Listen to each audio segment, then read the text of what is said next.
Defeat, my defeat, my solitude and my aloofness. You are dearer to me than 1,000 triumphs, and sweeter to my heart than all world glory. Defeat, my defeat,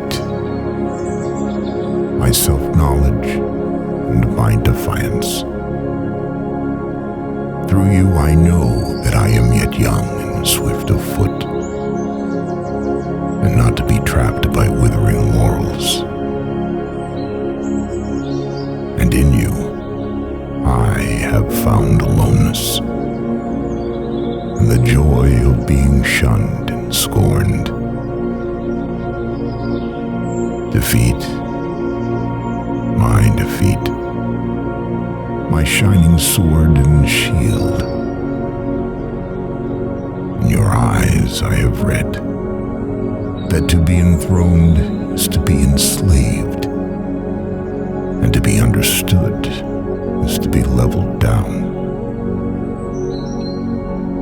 and to be grasped is but to reach one's fullness, and like a ripe fruit to fall and be consumed.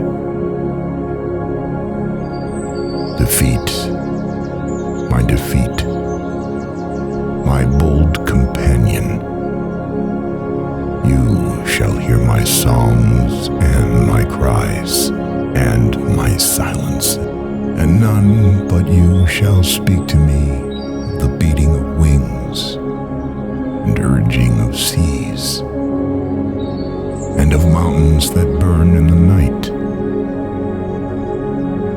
And you alone shall climb my steep and rocky soul. Defeat, my defeat, my deathless courage. You and I shall laugh together with the storm, and together we shall dig graves for all that die in us, and we shall stand in the sun with the will